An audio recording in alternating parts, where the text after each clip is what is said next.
This is Special Chronicles, giving respect and a voice to people with special needs. I shudder thinking how the world can be so cruel. Lend my voice to those who can't. It's time we try, it's time we care, it's time we stand. It starts with a voice. Welcome to the Special Chronicles Podcast. My name is Daniel Smrokowski. I'm the founder and host of Special Chronicles, an athlete leader with Special Olympics Illinois, and a former Southern Tribal Global Messenger with Special Olympics. The website, specialchronicles.com, to follow Special Chronicles on socials, wherever you get your podcasts, subscribe to our newsletter, find the show notes for this episode. And yeah, specialchronicles.com. This week on the Special Chronicles podcast series, a recap of Turin 2025. We have a returning guest, Lou, who is the chief of sport and competition at Special Olympics International, to talk about the most recent World Winter Games. And by the time you guys all hear this, the World Winter Games happened a month ago. And so we're excited to kick off this 2-month series, about 10 or 11 all new episodes that we're so excited to be premiering right here on this podcast. So make sure that if you are subscribed on YouTube, following us on specialchronicles.com, Apple, Spotify, iHeartRadio, Amazon, keep following this podcast because you do not want to miss these exciting episodes. Please put your virtual hands together as we welcome Lou back on Special Chronicles. Welcome back, Lou. Daniel, a pleasure to be here. Always have time, enjoy the conversation, always learn something on your podcast. So thanks for having me on. I'm real happy to be here. Yeah, absolutely. No problem. I'm excited. I've got an exciting lineup of guests that we will be premiering over the next. We'll kicking the series off with you on March 31st this coming week, and then all the way through the beginning of June. It's usually I do the series leading up to the games, but just because of my busy schedule, we kind of had to kind of push it as a recap. But awesome. You've the first time that you were on was a few years ago before Kazan was canceled, and then we had you on again leading up to the Berlin games, and Ian joined as well. Yeah, that's right. And so why don't you recount briefly for all listeners the story of how we got connected? Because just before we both sat down, I took a short walk, and I still vividly remember the moment of when we first met in person in Abu Dhabi. So I'm sure we have some long-time listeners, but I'm sure we're going to have a lot of new listeners to the program. So why don't you recount how we first met? Sure. Whenever I think of you and Ian, I always think of that story. So we were in Abu Dhabi, and there was a reception at the German embassy in Abu Dhabi because they were hosting the next games. And a colleague of mine and I were standing down by the water, probably 25 yards away from everybody else, and just standing there chatting. And then you and Ian walked over and you introduced yourselves, which I thought was so cool because I'm really shy. I would never do that. So I had so much respect for the fact you guys came over, you introduced yourself. We talked for a while. You guys both have, really outgoing personalities. Ian's a big personality. So I thought that was just fantastic. So every time I think of either of you or you two together, I always think of where I was standing and how you guys walked over and just said, these are two guys. I think we'll just start talking and we'll make friends. Fantastic. I really like that story.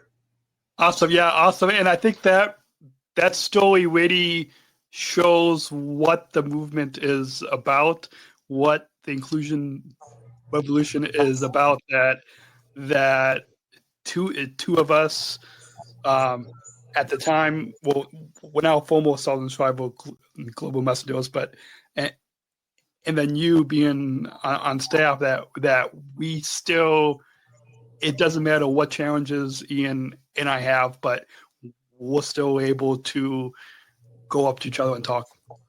Oh, it's so great. I'm really shy. I love that in other people. I wish I was more like that. I'm always a little nervous. I'm a little shy. I'm the good second man in. So if I was with you or if I was with Ian and either of one of you started the conversation, I'm right in there behind you and I'm good. Yeah. But that first line, I'm a little shy. So yeah, credit to you guys. Awesome. So, can you share a little bit briefly about your journey of how you became the chief of sport and competition at Special Olympics International? For anybody who might not know. Sure. So I started my career in Atlanta in 1995. I worked on the Atlanta Olympics for the organizing committee. Then after that, I worked on the Sydney 2000 Olympics.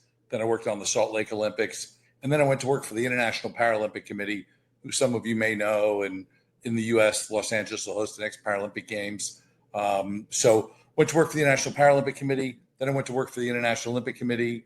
Then I did some agency work. And I had the good fortune of meeting Mary Davis in Rio at the 2016 Olympic and Paralympic Games. And Mary and I had a good conversation. We watched the opening ceremony together. And then a couple of months later, she called me and asked me if I wanted to join. And I had some friends and people that I knew from other parts of my life that had worked at Special Olympics, always knew the movement, always admired the movement. So when the opportunity came up to get involved, I jumped right in. And I'm working with a couple of people that I was, in one case, a former colleague, and another case, a friend who are on our team now. So yeah, it was almost a natural fit to get here. Awesome. And before we get into recapping the World Winter Games, take us back to leading up to these games, because usually it's every 2 years, but there was such a big gap with the winter ones. I know my class of Southern Tribal Global Messengers, we missed out on the winter games. Yep. with going to two summer World Games, but take us back and share with us what your responsibilities entailed leading up to such a big event, because it was such a big gap from, I believe, the last World Winter Games were in Austria. And if our listeners go on specialchronicles.com/Turin2025, on that page, we have episodes of all of the World Games since 2013. So 2013, and then I did a daily podcast in 2015, and then 2017, and then some podcast coverage in 2019, and then obviously 2023, and then now 20. So every World Game since 2013, we have a series of episodes. But yes, take us back to the moments leading up to these. Sure. So my first day at SOI was the day, it was a board meeting the day that Abu Dhabi got selected. So I started, the board voted for Abu Dhabi, and then we started to look at what was after Abu Dhabi. So Abu Dhabi was 2019. Normal course, we would have a World Winter Games in 2021 following the Austria Games of 2017. So we started to look for a host. We didn't have as much time as we probably needed. We had an agreement with Sweden. Sweden was trying to put together the government funding. We went to Sweden. We had some competition, but ultimately they couldn't put together a World Winter Games. The funding wasn't there. The government wouldn't support it. So we had to pivot. We pivoted to Russia, Kazan. And at that time, the pandemic had started.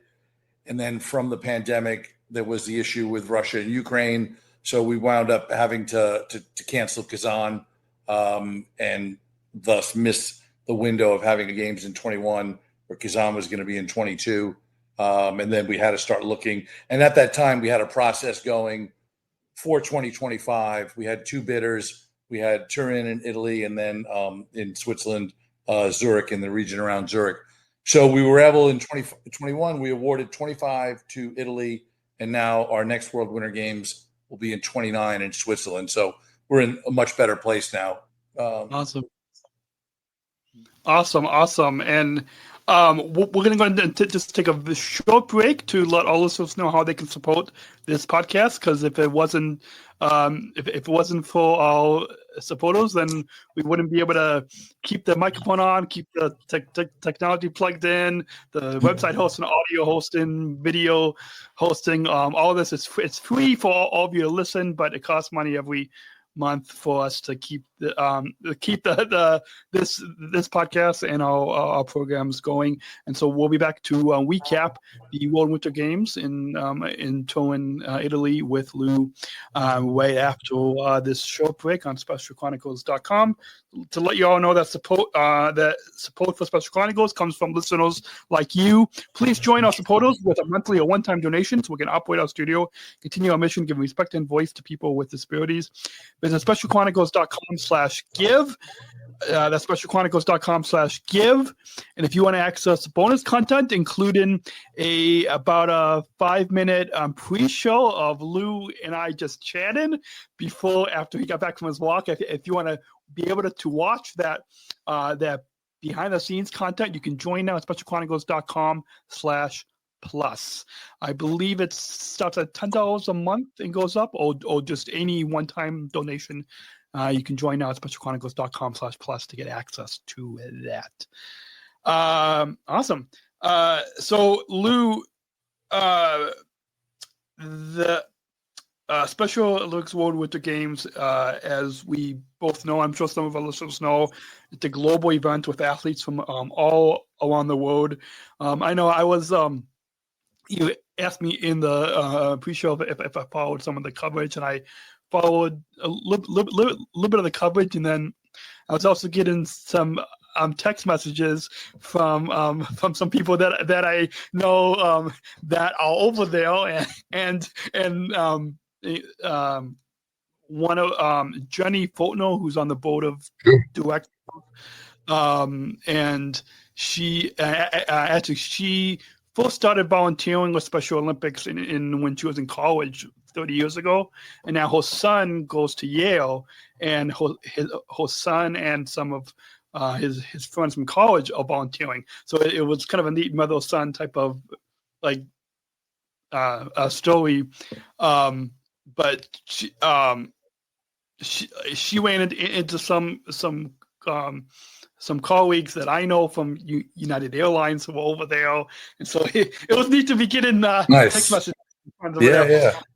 And so, what makes the 2025 games in Turin so special, and what share just like some overview of an overview of the competition, because in doing some research for this episode, I think I saw dance sport is one of the new, which we're going to be having Natalie and Trey from Special Olympics USA, two athletes. Natalie was on at the leading up to the Abu Dhabi World Games on this podcast, but she'll be she and her and her dance partner will be on. So I'm glad that we're going to highlight one of the new sports on this. But give us like what makes these World Winter Games in Turin so special. Sure. So I think in part it was a real challenge over the years leading up to the games. It was a really hard event for us. It was a hard event for the organizing committee. So they bid in 2021. Turin got awarded the games. And then they had a change in government, as will happen. They had to restructure the organizing committee and set it up differently. The funding came very, very late, later than it should have. So a lot of the planning was delayed.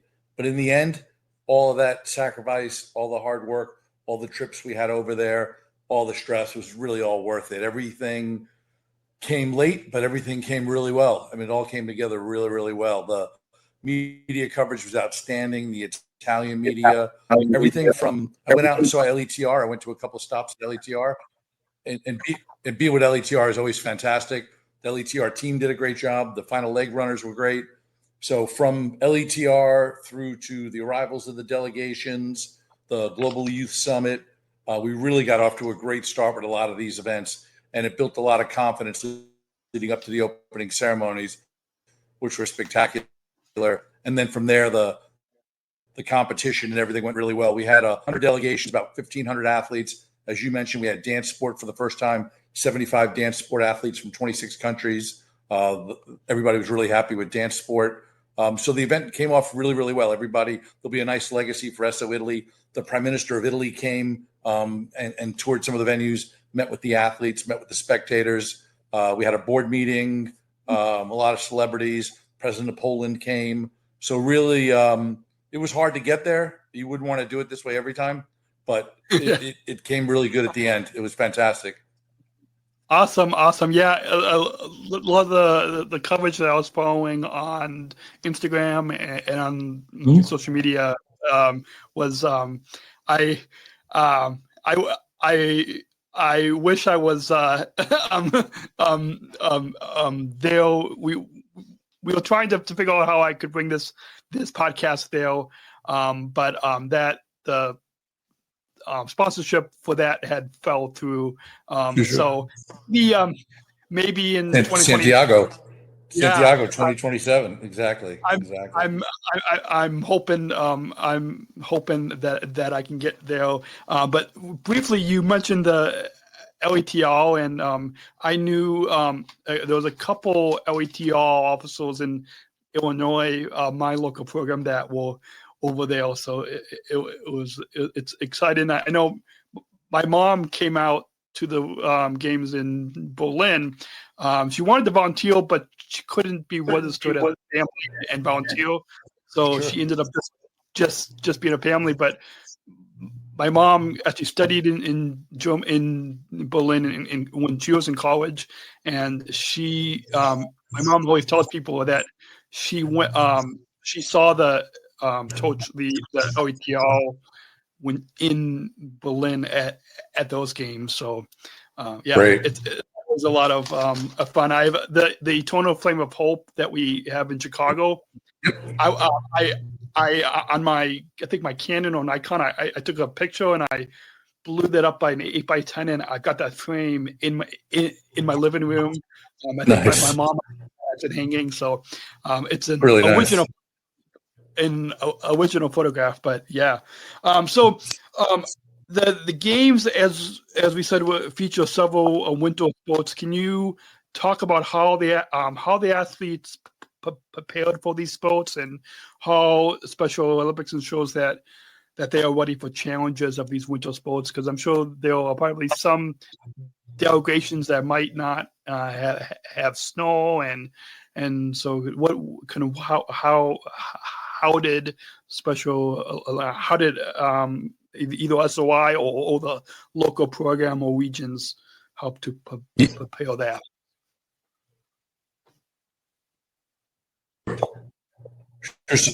So we work really closely with the 7 regions when it comes to quota and the allocation of quota. And you're right, we want to make sure that athletes are well prepared, well trained, that they have the right conditions for their sport. In part, this is why dance sport's a great sport and it's growing really fast. But part of the reason we decided to put dance sport on the winter program was so that athletes in countries that didn't have winter conditions could still participate in the sport. So we have dance sport and we have floorball are options for countries that don't have snow. So Africa sent up floorball teams, they sent up dancers. So we're trying to provide options, because to have somebody who's practicing the sport not in the right conditions is not really what we're looking to do. So we work closely with the regions and the local programs to identify the athletes and provide the quota to the programs. Yep. Awesome. And as we highlighted at the top of the episode, the importance of inclusion. I think the story that you shared about how we got connected really highlights that. But you share with our listeners, how is the inclusion of us athletes with intellectual disabilities being highlighted at the Winter Games, especially in sports? Oh, this was associated with able-bodied athletes? Sure. Well, we have unified, so we have unified floorball. But I'll tell you there's a couple of great things. I love MATP. I'm a big MATP fan. We're doing next level stuff with MATP. One of the coolest things was we had athletes like Kira Byland and several other athletes. Kira is the chair of the Global Athlete Leadership Council. She's from Great Britain, a cyclist, a really great athlete. But Kira was coaching MATP. So now you had athletes coaching athletes, which was great. The other thing I thought was fantastic is your group of Sergeant Shriver Global Messengers. They were involved in the crew. We had 2 closing ceremonies.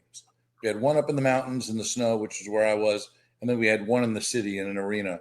The one in the city, the SSGMs designed the show. They worked with the production company, and basically all the content, all the creativity came from the SSGM. So it was an athlete-driven show. It looked like it was a big party, to be honest. They had a lot of fun. It looks like it was a lot of fun. Awesome. Awesome. Yeah. So what our listeners are going to hear on next week's episode with upon Grace Payne, one of the SSGMs, and what you just shared and what she said. We really hope that, just like my class of Southern Tribal Global Messengers had a legacy, I think this class with the SSGMs leading the closing ceremony, hopefully this will lead to, in the future, SSGMs and athlete leaders leading maybe the opening ceremony or leading other like, and where. And I think Tim and Mary have talked about how it's an athlete-led organization, and I think the legacy of this class of SSGMs, the legacy of these World Winter Games, really all showing how it's an athlete-led. The other thing that was great when you talk about inclusion is they paired up SSGMs with media. And there was SSGMs gathering content. So they were interviewing athletes, they were interviewing coaches, they were interviewing family members, and they were creating content. So they were doing basically unified reporting or unified content gathering. And we're finding more and more ways. I remember in the Unified Cup in 2022, we had Manu, who you know and have been on a panel with. We had Manu from Brazil. She was doing commentary and doing the announcing up in the booth during some of the matches. So we're constantly looking for new ways and creative ways to get athletes involved, to have athletes take the lead, and not to be there just to be alongside of us for the photo, but to take direction from the athletes and let them tell their stories and let them sort of get their perspective out there. So it's actually a lot of fun. Whenever you find a new idea, our team will be like, hey, why don't we have an athlete do this? So it's definitely spurring the creativity on our side to look for more opportunities, different opportunities. And then the athletes are always going to be good and step up. Awesome. Yeah, I love that. So Torino, Italy is a city with a rich history and hosting major sporting events. What, as we talk about the city, Torino, and I think that the dance sport and some of the other sports were in cities nearby in the mountains. And so what, and actually, and I think at the end of April, our listeners are going to hear from one of the Special Olympics USA coaches who coached in snowshoeing, who is actually from my local program in Illinois, and he highlighted how after they got familiar with the time change and they, by actually going to the mountains to prepare, that was good for that for his athletes to kind of have that nice kind of flow from traveling to the game. So what does the city bring to the Special Olympics experience, and how do you think the city's culture and atmosphere enhance the game for both the athletes and the fans? Yeah, so we had a lot of challenges, like I mentioned, leading up to the event, before the delivery event. But once the event started, the outpouring of the people, the crowds at skating, the crowds in the mountains, the people really took to it. And there were people. So I was at the IOC back in 2006 and worked on the Torino Olympic Winter Games. And there are other people up in the mountains who had been there, worked on World Cups and other major events that came through. And I know from talking to people, from my colleagues talking to people, that there were people that were, really emotionally moved and sort of didn't know much about our movement. But then after a week in the mountains with our families, with our athletes, with our coaches, in these relatively small communities with a lot of interaction, really took the event to heart, and it really had an impact on people. It was something different. It wasn't a typical winter sport event in this regard. It has a different dynamic to it. And I got to say, we had a lot of family members. It's Italy, so everybody wants good food. I'm going to be in the mountains, but we had a lot of family members. And I love nothing more than seeing all the family members out. So it was great. Awesome. Yeah. I'm going to have a few USA athletes on, and one of them really highlighted the Tylo Lagasse from, I believe he's from Massachusetts, who competed in alpine skiing, highlighted I think he co-authored a book with his mom, and he highlighted the importance of family. And so as we move into sports and competition, as the chief of sport and competition, how do you ensure the fairness of safety and competition while maintaining the celebratory spirit of the games? How do you and your team? Sure, and that goes back to a question you asked earlier about making sure the athletes are prepared, because what you don't want to have is an athlete in an unsafe condition that's not been properly coached, not properly prepared, hasn't been in that kind of environment before. So that's really important. And then, we follow all the international federation standards, all the international federation regulations related to safety. Our technical delegates are highly trained to make sure the courses are set. We have professionals that work the events along with our team. So it's always conducted in a safe manner, which is why preparation, the one thing we can't do is we can't fly to another country and coach and train an athlete. That's the responsibility of the local program, working with the region to make sure that everybody is prepared when they arrive in Torino, and we can aspire to having quality sport. Because our goal is to build a platform in which each athlete, from an MATP athlete to the fastest alpine skier, that they can all achieve their best. So whatever your personal best is, it's not about winning a medal. It's about what sport can do for you and how you can achieve your personal best. And sport's going to help you with leadership. Sport's going to help you with social inclusion, with health, all that stuff. That's why we're all here. And, that's, to your point, this is why we're all, sort of in this movement. So we just create a platform in a safe environment, high level of competition that allows everybody at every ability level to try and achieve their best. So if you come prepared, the environment we set up is going to be designed for you to achieve your best. Awesome. I love that. And Special Olympics focuses, as we know, not only on competition, but also on personal growth and inclusion. And you highlighted that just a little bit ago, especially with the announced with the SSGMs hosting and leading the closing ceremony.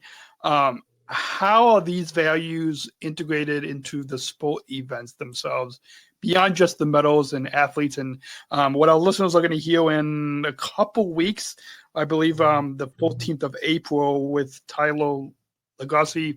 At the end of the episode, he really highlighted the importance of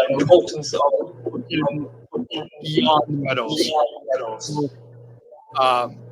I'll leave that as a tease for our listeners to listen to Tylo's episode in a couple of weeks, because he really highlighted that importance, and I think a lot of us athletes, at least a lot of us athlete leaders, really highlight the importance of going beyond medals. So, how are these values of personal growth and inclusion integrated into the sports beyond the medal and the results?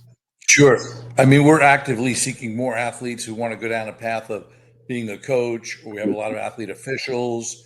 So where we can encourage the next step in an athlete's development if they are committed to their sport. We've had assistant technical delegates with intellectual disabilities. We've had officials with intellectual disabilities.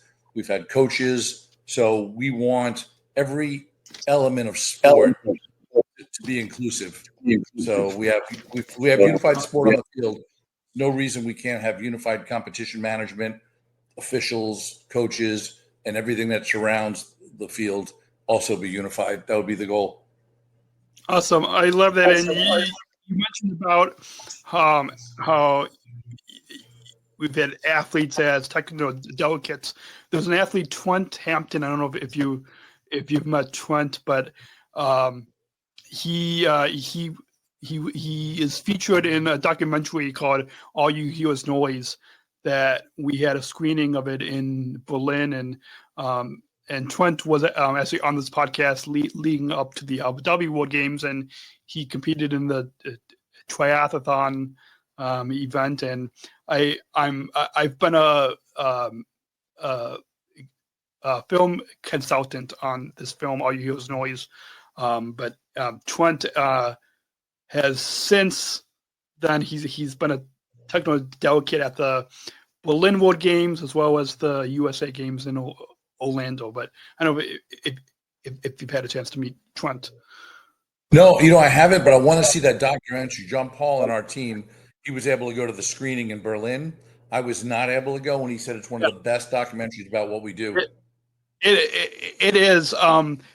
Taylor Baker, who used to be. I know Tara. I know Tara. She's a producer on the film, and being a consultant on the film has been really powerful. I got to with Trent and Taylor. I hosted a panel discussion after that screening in Berlin. But I'll after we're recording, I'll send you a link to the website. But it's not right now. The filmmakers are finding a place to stream it. It's definitely it highlights, and I think by having a team of us with intellectual disabilities as consultants on the film, the filmmakers wanted to really highlight everything that Special Olympics is about. And it's another great story that came out of Abu Dhabi was our relationship with BWF, the Badminton Federation. They trained officials. It's one of our best sport partners.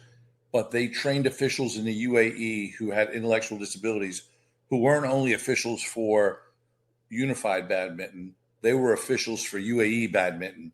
So they were doing all the badminton in the UAE. It wasn't just about our badminton. They were properly trained, and they became officials across all the badminton events in the UAE, which is what you want to see, right? That's beyond. Awesome. I mean, that's yeah. Awesome. So we touched a little bit on new and exciting sports being introduced to the 2025 Winter Games, but can you share with? And I believe dance sport might be one of the only new sports, but how did you and your team select which events were going to be part of the games, and how did you? Because I know one of my volunteer producers, Darian Packard, who is cheer. That's so cheer. Yep. Yeah, so cheer, and I know they've been working to get us on cheer, not just sideline, but be a sport. Yeah. So like for this dance sport, how did you and this might help to answer for if there's anyone listening who might have a new sport at an upcoming World Games, but how did you guys select and maybe use the dance sport as an example of how did you guys select? Sure. So we use data from the census, related to how many athletes practice the sport, so how many programs report it, how many regions, and there are certain criteria. And we could bring a John Paul on our team manages that process, but a sport has to be practiced by a certain number of athletes across a certain number of regions and a certain number of programs in order to be on the World Games program. The World Games program it used to be that it was a fixed group of sports and nothing ever changed.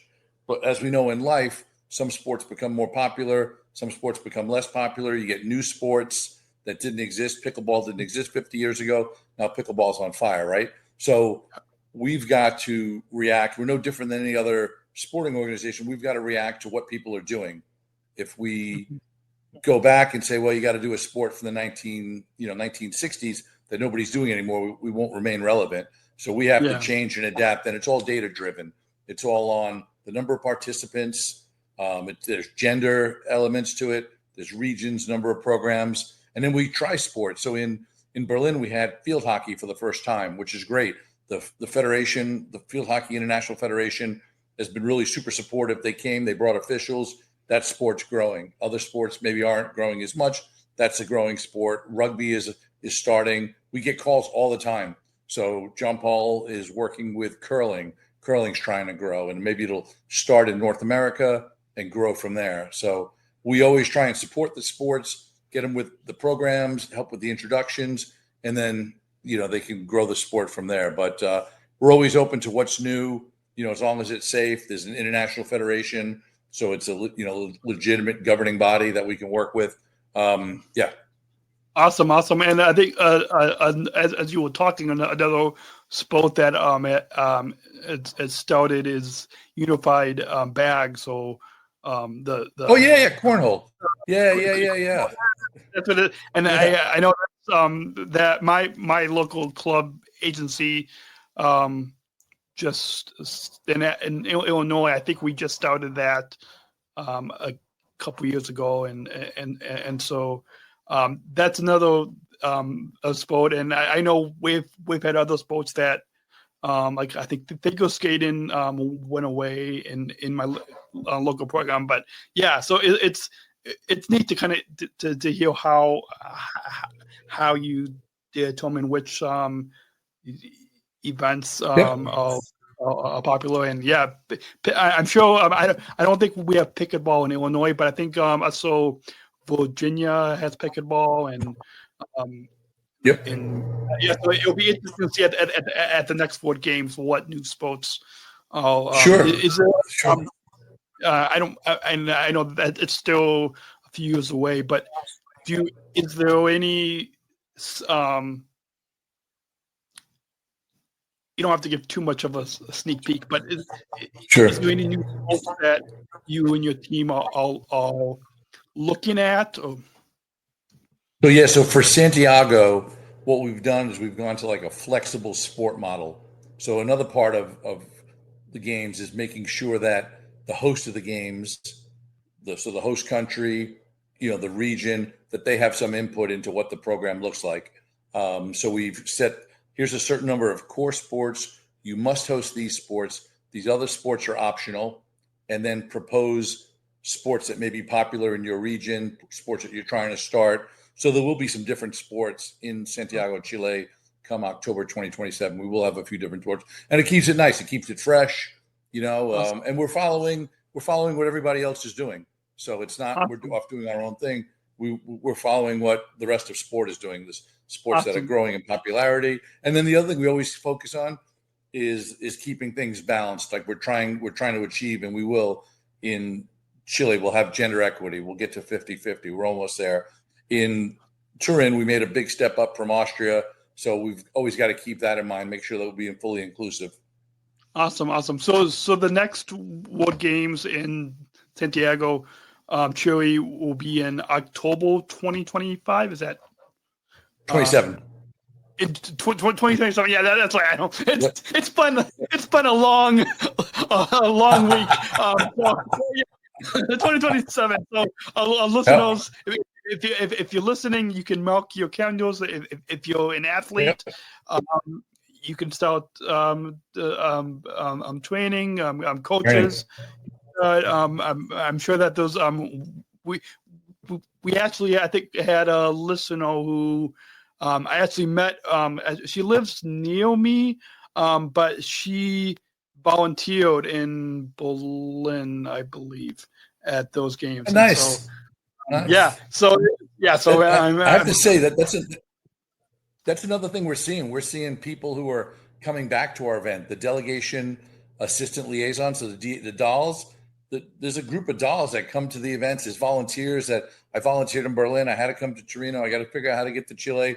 So it really is. It's the athletes, it's the sport, but it's become a much larger community around these events.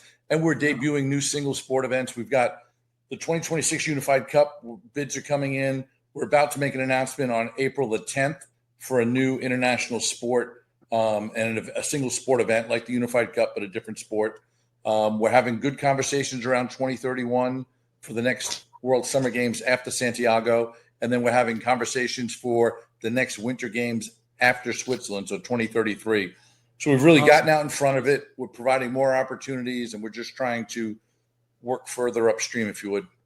Awesome. So that's a good segue and a transition as we talk about athlete support and legacy of these games. What kind of support systems are in place for the athletes, both during and after the games? And we mentioned the film All You Hear Is Noise, and I'm working with the filmmakers on a podcast series that goes behind the scenes on some of the themes around the film.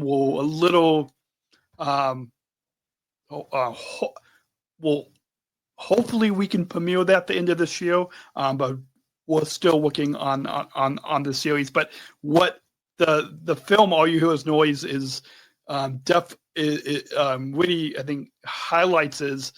And this was something that myself and the others on the advisory team helped to really make sure that the film highlights is not only the athletes at the World Games, but their life after when they go home. And that's a lot of films and a lot of the media attention, like ESPN and the local media, like it's great, but that a lot of the coverage is only during the week or two of the games. And so what this film highlights is what happens after the game. So what kinds of support systems are in place so during but also after the games to ensure that the success and personal growth continues beyond the competition? And Dave, a lot of that's gonna depend on the program and how the program is set up back in their country, what resources they have, what kind of systems they have. The one thing that we are seeing is a lot more of when our delegations come home being greeted by the president of their country, by the sport minister, by the prime minister, having reception. So there's a celebration that continues that honors the national team, the Special Olympics program. So there is a recognition that comes with it. But beyond that, we don't really have any visibility. We'd have to talk with the regions. But we're hoping that this has created an opportunity for athletes to go back into their communities and sort of take what they've learned, take their experiences, share it with others, help grow the movement, right? Maybe they inspired a mother who didn't want their son or daughter to participate in sport until somebody from their village or somebody from their community came back. And so there's a lot of that. It's a lot of these athletes being inspirational to other people with intellectual disabilities, people without intellectual disabilities, to get out, to do something, to try something. And that's what it's all about. Awesome. Absolutely. And as we know, the Special Olympics movement is about building communities. How have you seen that the impact of these World Winter Games in Torino on the athletes' local communities and on a global scale in promoting inclusion and respect for those of us with intellectual disabilities? How have you seen both the local level but also the global? Sure. On the national level, what I think is interesting is our event is different than a traditional sporting event where maybe just the Ministry of Sports involved. So if you look at the government of Italy had the disability ministry, they had the sport ministry, they had the tourism ministry. So there was a lot of focus from ministries not typically involved in this type of work. Or so there's the impact that now there are 3 or 4 ministers. The prime minister had never come to a Special Olympics event before. So now they experience, actually the second lady, so the vice president's wife and the presidential delegation came over from the US, and they had a fantastic experience. So we're making an impact and bringing people in that maybe hadn't had that experience, to see all the love and to see, the sense of community. So that's really where we're making an impact on the local level. And then the Special Olympics program, in the case of Special Olympics Italia, can take those relationships and continue to move forward, because they're a really good national program. Awesome. I love that. And you highlighted a few times of prime ministers and other political leaders coming to the games and embracing the athletes. What our listeners are going to hear on this series next, probably the end of May, is with Sean Ferguson. Ferguson, Sure. From the government, global government relations. And so I'm excited. We're mainly going to be talking about the Global Coalition for Inclusion, but I'm sure that a lot of the work that he does and that the Global Coalition does that also kind of tie in with what you do? 100%. In these, You're exactly right, Dan. 100% it does. So trying to bring people. In fact, here's an interesting story about Berlin. So we were in Berlin, and at the closing ceremony, the deputy minister of sport came. She was at Berlin for the end of the game. She came. She saw what was an amazing event. We spent a few minutes together. She went home and talked to her government, and that's how the bid from Santiago came together. It came together on the personal experience of somebody going, understanding what was happening, and thinking this was something they could take back, because they were getting ready to host the Pan American Games. They had some major event experience, but our event is so unique and it appealed to the strategy of the country, right? That's the other thing too. You've got Abu Dhabi was really good like this. You've got to look at the strategy of a country, where they're trying to go as a nation, as a community, and then what our event can bring to help them get there, right? So that's why the UAE was fantastic. Berlin was good. Yeah, absolutely. I love that. And with another note that and I know we keep kind of also kind of talking about past world games, but it's all these. I think these legacies kind of build upon each other. But at the Berlin World Games, which was the last time that my SSGM class was there, there was a emotional moment of all class before we were on stage. We all got in a huddle, and there was some tears, and it was because it was the last time that a ton of us were going to be together at the games. But there was a picture that we and Mary, and then the I believe the Chancellor of Germany. I'm blinking on the name. But there was a picture that we took, and I went out. I missed the athlete party later in the week because I went out to dinner with my mom and my sister that were there, and the waiter, we showed the waiter that picture, and they knew who that leader was. And so here's all a ton of us SSGMs along with Mary and a leader, and I think that picture kind of also highlights what we're talking about. At the World, did you want to add on to that? No, you're good, Dan. Go ahead. So at the World Winter Games, we would we've got some listeners that are all familiar with Special Olympics, all familiar with what this movement is about, but we also have a lot of listeners that are just learning about Special Olympics by tuning in to this podcast. And so, what would you say to listeners who are not familiar with Special Olympics in terms of why they should pay attention to the World Games? Why should they pay attention to our competitions, our events, and support all of us over 5 million athletes across the globe?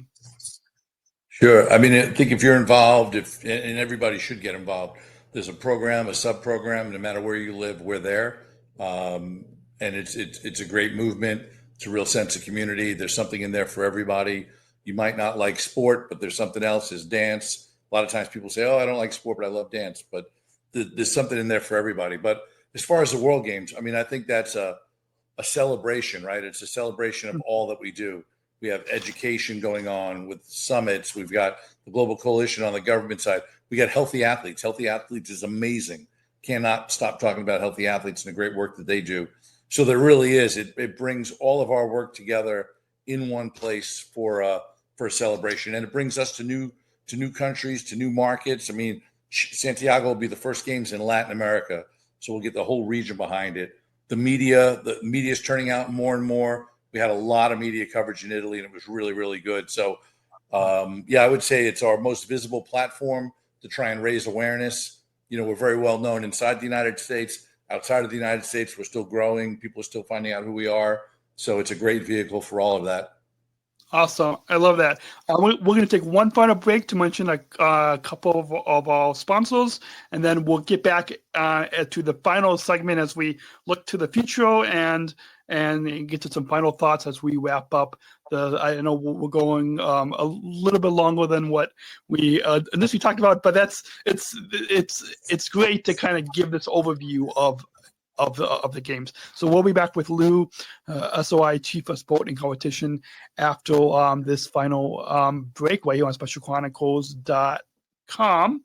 To let you all know that support for Special Chronicles comes from the ComEd Energy Force Ambassador Program, the country's first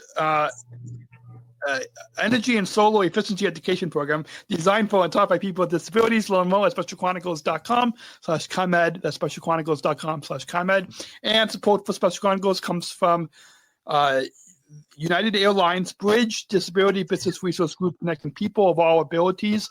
Learn more on United's commitment to disability inclusion for employment and travel at specialchronicles.com/United. That's specialchronicles.com/United. And I should mention just briefly that if you go to specialchronicles.com/United, you cannot get discounted tickets. We can't offer you any discounted tickets. So just want to put that disclaimer out there. So Lou, as we look ahead, what are your hopes for the future of the Special Olympics movement, especially in terms of expanding access to winter sports for athletes with intellectual disabilities around the globe? What are your hopes for the future of this movement? Yeah, I mean, I think as far as expanding our offering at the World Winter Games, it has to be sports that don't require snow and don't require ice, right? Because we're not going to change countries that don't have winter to situations where they do have winter. So we've got to stay proactive. We've got to continue to grow the sports that we do. Dance sport is taking off really, really well. We had a dance sport world championship a couple of years ago in Austria. We'll have another one here probably in a couple of years. So offering dance, looking at new sports. Maybe it's bags, right? Maybe cornhole gets big enough to where it becomes a sport that we bring to the games, right? It'll become the winter version of bocce, right? So we want to provide quality opportunities for our athletes to showcase the best of their abilities at all levels. We want to do right by MATP athletes, triathletes, and every athlete in the middle. So it's by working with our international federation and national federation partners, creating more opportunities. We have a lot of opportunities where our athletes now are competing in world championships in like cycling. They get out on the course and they have a Special Olympics division, or floorball or powerlifting. So not only us having our own events, but us sending athletes to world championship events of our federation partners. FIBA does it with 3-on-3 basketball in Switzerland. So again, just trying to identify opportunities, trying to build strong partnerships where our athletes are included with other tennis players and other swimmers and other cyclists. That's really sort of the goal. And then to keep working out ahead. So we've always got a pipeline of events and hosts and everything secured. So I think we're in good shape. It's been good. Awesome. I love that. And lastly, as we look back at the 2025 World Winter Games, do you have a memorable moment from the athletes, volunteers, and fans during the event? Is there, it might be an athlete that our listeners are going to hear from in a couple of weeks. I asked a similar question, and it was hard for him to pick a memorable moment. So is it so like? Do you have a couple that come to mind? I'm a big guy on families, and for me, the athletes are going to be great and they're going to do their best. But when I watched the reaction of the families, and it was a woman from Mexico watching her child ski, and there's a video. It went pretty viral, but the reaction of that mother, of that father, of thinking something is happening that maybe they couldn't have imagined when their son or daughter were born. For me, the impact on the families is one of the beautiful things about our movement. And then the other thing I loved was watching our athletes coach MATP athletes in the true definition of athlete leadership. So I thought that was beautiful as well. And I love MATP. So yeah, awesome. I love that. And it's always exciting to hear the importance of families, but also the how athlete leadership is growing. I know my mom, after the first time that I competed, which probably I think about 20 years ago, I had a lot more hair back then, but my mom has always tells people that if the whole world were like Special Olympics, then there would be no worlds. And I think there's somebody, not from your team, but from another team at SOI, I think, has used that quote from my mom. But that quote, I think, without getting too political, but that quote from my mom, if the whole world were like Special Olympics, then there would be no worlds. I also kind of I think Tim has used it, to be honest with you. I think I've heard that. So I think Tim has used that one. Awesome. So before we get to the final question, do you have any final thoughts? I know I think this is the third time, and I think Tim has been on this podcast as a two-time guest, and I think now this makes you a 3-time guest on this podcast. Always happy, Dan. Anytime I can spend with athletes, coaches, family members, I'm up for it all. So always happy. And shoot me. I mean, if there's something, if you got a question about something, shoot me a note. I'll always get back to you. I'll provide you with whatever information I can. So not even about being on the podcast. If there's anything I can do to help you grow the podcast, help you do anything, let me know. I'm in. Awesome. I will. And hopefully I'll be able. I'm hoping to see if I can produce a daily podcast in Santiago. So hopefully, so if anyone is listening, if you want to help to sponsor that coverage, exactly. You can go to just email. My dad is my business manager. So if you all are listening, you can email adam@specialchronicles.com, and we can begin that conversation. But to introduce the final question, we've got a bumble. So let's go ahead and roll that bumble. We're not just athletes. We are the ambassadors of an uprising. Peaceful protesters. In a rebellion against anyone who has a fear of difference. Difference. Our demands are Equality. Dignity. And the recognition of our shared humanity. We will not stop or accept anything less. Today, our world is more divided than ever. And coming together has never been more urgent. The revolution is inclusion. Find out more at jointherevolution.org. So, Lou, ever since I attended the 2019 World Games in Abu Dhabi that we highlighted that story at the top of the episode. I've been asking this final question because we want listeners to listen and to consume this content, to listen to this podcast, but we also want our listeners to take action and to bring inclusion into their communities and bring it into their schools and workplaces and into their lives. And so I think this final question not only highlights the inclusion revolution, but really brings a final message to our listeners. And so you probably have answered this on because you've been on the program a couple times in the past, but I'll ask you, what does inclusion mean to you? I mean, for me, inclusion is community. It's about opening up your community, opening yourself up to other people, to making yourself available, to looking at shared experiences and looking at the things we have in common rather than the things we don't have in common.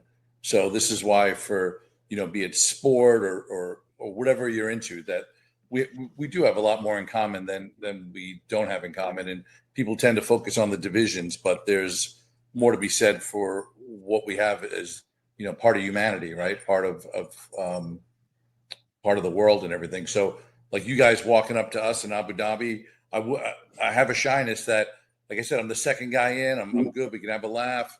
Even like the LETR was great. Before the one stop at the LETR, I walked around and I could not believe when I see the patches of the law enforcement officers, how many I knew the place they were from. I maybe had a friend from there. I had driven through there. I knew something about it. So that made it easy for me when I knew that I could walk up to somebody and say something about where they were from. That got us started, and you just felt a real sense of community with the LETR folks, which is great. Awesome. I love that. So we've got a few final plugs for all of you listening in. If our listeners want to get involved with their local Special Olympics, or even at the next World Games in 2027, which a fun fact. So in 2028, I'll be celebrating 20 years of podcasting. So a year before these next World Games, I'll be 1 year away from celebrating 20 years of podcasting. And so, yeah, so kind of a neat connection there. But we've got listeners that are just listening to the audio podcast, and so they might not see the banner that I put up on the screen for our YouTube viewers. But how can you share with our listeners how they can either connect with the local program or even get involved at the next World Games? Sure. As far as connecting with the local program, like I said, we are absolutely everywhere. So if you're listening in the U.S., there's a state program, there's county programs, there's sub-programs, there's all sorts of opportunities to volunteer. There's opportunities to get involved with your school. If you don't have Unified Champion Schools, you can start a Unified Champion School program. That's the other great thing, too. You can get in and you can start stuff. There's all sorts of different experiences that you can become a part of. And no matter where you live in the world, we're there. And if we're not there, you can be involved in starting something. Awesome. So I'll put a link for all of you listening. You can look in the show notes for this episode, specialolympics.org. And one of my colleagues at United Airlines, her son has autism, and her son actually has the same name as me. But she lives in Chicago, and her school is not yet. It's not a Unified Champion school, but she wants to get her son involved in Special Olympics. So I connected her with one of our local staff here, and so so that's the perfect. So if you're listening, definitely get involved. Yeah, there's a program in Africa. I can't think of the name of the country off the top of my head. ESPN did a 30 for 30 with a woman who was from there, and she had a daughter who had an intellectual disability. She started the national program, And this goes back to the families. The families are so powerful and have so much determination that a mom started a national program that's thriving now and created opportunities for the rest of our community, which is great. Awesome. Well, and even this whole movement with Tim's mom, Eunice Cunny Shriver, it started with a family, and so yeah, families are definitely important. A few final plugs for all you listening. You can shop our merchandise store, our Disabled Voices Matter collection of t-shirts, hoodies, coffee mugs. 60% of the profits will go back to Special Chronicles, specialchronicles.com/shop. And go ahead, and if you're listening, tap that follow button right now. Lou and I will wait for you all to go tap that follow button and subscribe to this podcast, because I'll give you all a sneak peek on this series coming up after.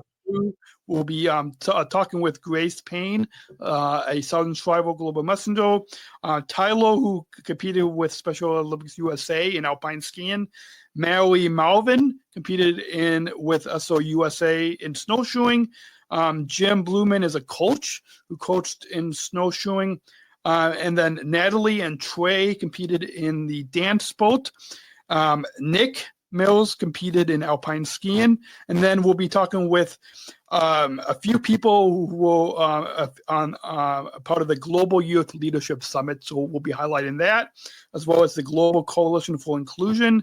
We'll be talking with two people from United Airlines, one of the global partners, and then we're hoping to talk with one of the SOI board members and longtime volunteers who volunteered with her son. And so those are some of the exciting episodes. You guys go to specialchronicles.com/Turin2025, and you can subscribe to that series and just keep following this podcast. Thank you again, Lou. It's always a lot of fun to talk to. I know, I think we said 30 minutes, but we've gone a little bit over an hour, but it's been such a fantastic time talking. Dan, really appreciate having me on, and anything I can do to help, let me know. Have a fantastic summer in Chicago. Chicago is a great city in the summer because you guys are in a hard winter, makes for a great summer, and everybody's outside having a great time. So enjoy your summer, buddy. Yeah, I absolutely will. I'll actually be competing in bocce at our local summer games. So I'm looking. But that's a new sport for me, so I'm excited for that. So awesome. So thanks again, Lou, and for we'll see you guys all next week, right here, same time, same place, specialchronicles.com. Have a great week. Bye. Thanks, Dan. Bye. Thank you for listening to this episode of the Special Chronicles Podcast. Our podcast was produced by Daniel Smrokowski on the Special Chronicles Network. Follow Special Chronicles on Instagram, Facebook, Twitter, LinkedIn, and YouTube. Subscribe, rate, and review Special Chronicles on Apple Podcasts, Spotify, or wherever you listen to podcasts.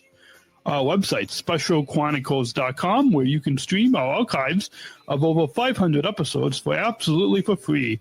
Also, there's a list of our favorites, original series, award-winning columns, and blogs. And sign up for our newsletter to receive exclusive bonus content delivered to your inbox. Again, specialchronicles.com. Special Chronicles is hosted by Podbean Podcast Hosting. Our live streams are powered by StreamYard.